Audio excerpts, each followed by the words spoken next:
One of the oddest things about The Undertaker is the fact that he is basically supposed to be a walking corpse of some sort.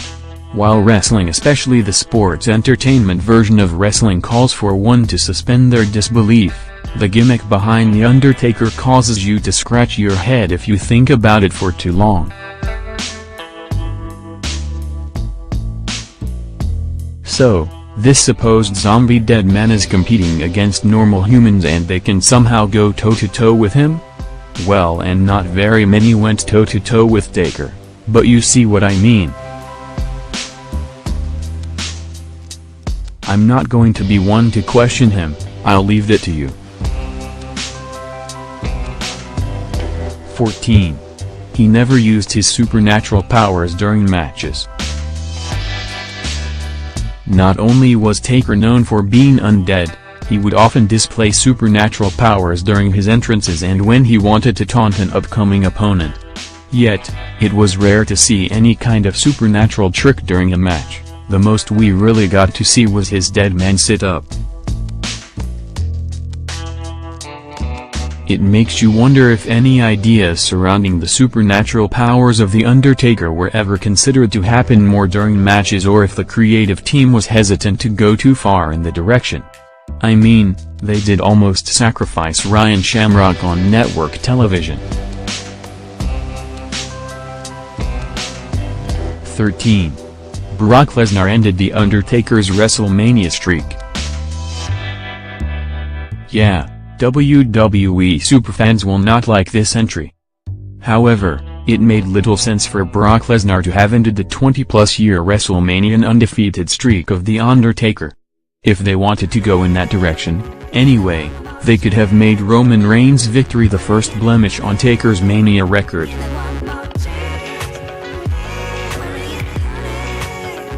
It just feels like this moment could have gone a lot better than giving that nod to Brock Lesnar, who to this day is an expensive part-time asset. To give the WWE their credit, Lesnar is a major draw, and when he shows up on pay-per-view he seems to move the needle. 12. He never had an angle with the man they call Sting. For those who grew up as fans of World Championship Wrestling, Sting was the heart and soul of the promotion. If the financial situation of WCW had been handled better, Sting would have been the biggest star in North America by far. Has anyone seen the reaction he received at Starrcade 1997? When Sting finally agreed to work with Vince and the WWE, the company decided not to run with a Sting vs. Undertaker program. Instead, they ran with Sting, Triple H and what looked to be a way for WWE creative to give one last blow to the legacy of WCW. Definitely a wasted opportunity. 11. He's not in the WWE Hall of Fame. The Undertaker should have been in the WWE Hall of Fame years ago. While he definitely will be a headline entry one day, it should have already happened with his limited schedule. Even the few critics that he has will admit that he played a huge role in the current success of the company. Taker will almost certainly become a Pro Wrestling Hall of Famer as well. He's had a career that can be compared to the legends of the world, and it shouldn't be too long until he gets his time to shine. 10. He came back as a biker and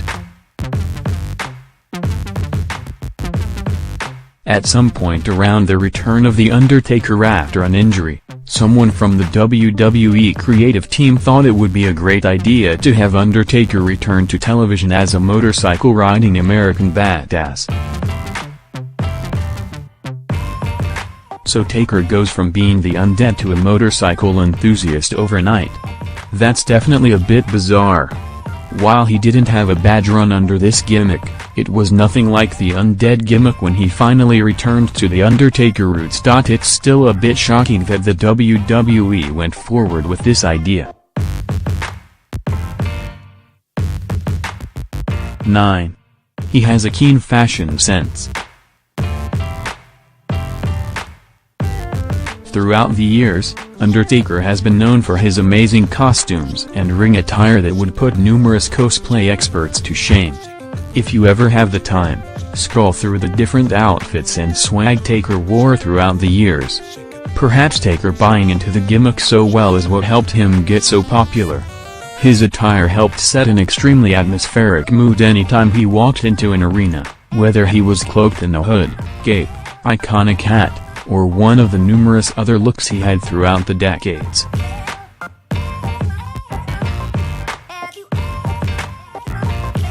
How is Taker not the star of every sci-fi convention? 8. He once was a hoop star. Before The Undertaker was the Lord of the Undead, he was actually a pretty decent basketball player. Mark Calaway played ball in high school and 1 year in college before making the jump to professional wrestling. It's not surprising that he was pretty decent at basketball considering just how athletic and big the Taker is. Obviously, it didn't take him long to start making a rather big name for himself in the world of wrestling, validating his move from the hardwood to the ring.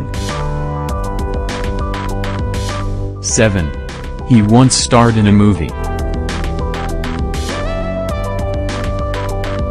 Undertaker made his feature film debut in Suburban Commando, a movie which starred Hulk Hogan. The movie itself is widely considered to be quite awful, but it did give Taker some big screen experience. Taker would not appear on another non-wrestling featured television show until Poltergeist: The Legacy in 1999. Evidently, Taker doesn't enjoy appearing in these sort of roles, but it is likely he could make a good bit of money if he decided to dip his hand back into Hollywood. We can definitely see a sci-fi inspired flick starring The Undertaker. 6. Who is this mean Mark? Before Taker ever stepped foot in a WWE ring, he was a mid-card talent for rival World Championship Wrestling. There are numerous stories of WCW not getting the most out of the talent they had from Steve Austin, Road Warriors, Ron Simmons, and numerous others. However, The Undertaker has to be one of their biggest mistakes. It's rare to have a big man with the talents of Taker under contract, and there's no excuse for letting him go to become a major draw for your biggest competitor. Mistake number 107 of the 1650 which led to the demise of WCW. 5. He crossed paths with Brangelina. Believe it or not, Brad Pitt and Angelina Jolie once rented a home in Cedar Creek, Texas from The Undertaker while they were filming a movie. The home was said to come with a gigantic custom bed, a huge master bedroom, larger than some average homes, and equipped with a wrestling ring which Taker used to train and to go over matches with his WrestleMania opponents.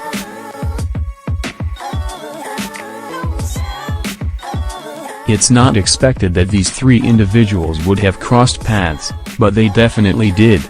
Could you imagine some sort of supernatural thriller starring these three? Bring on the Druids. 4. He dodged a career-ending gimmick. Undertaker made his WWE debut at the 1990 Survivor Series, yet the event almost told a completely different story for Mark Calaway. In the months leading up to the event, WWE displayed a giant egg during events and hyped it up a great deal leading to Survivor Series. The original plans were for it to hatch an individual named the Eggman who was going to be Mark Calaway. Thankfully, that idea was scrapped and traded for the horrific gimmick of Gobbledygooker. If Taker was the Eggman instead, he may have wasted all of his potential.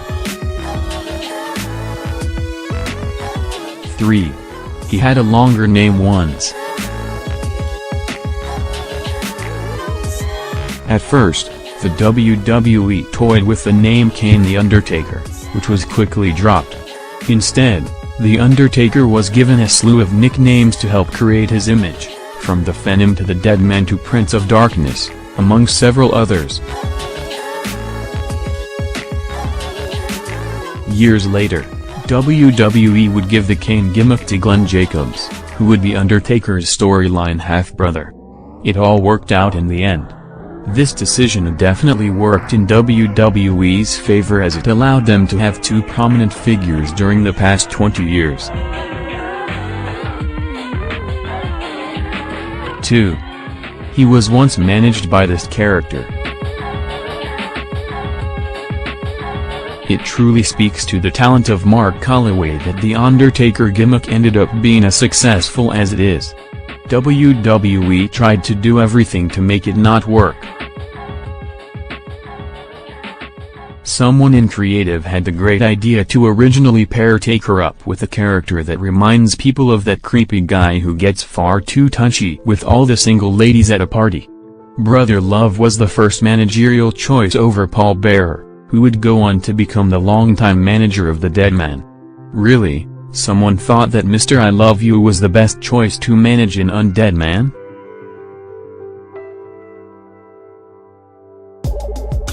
One.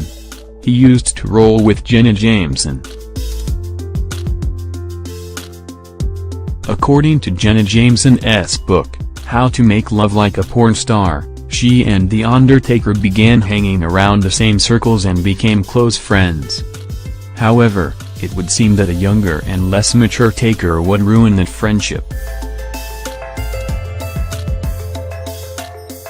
While Taker began by being shy around Jameson and she was a big fan of his, one day Taker threatened to beat up her boyfriend at the time and kidnap her.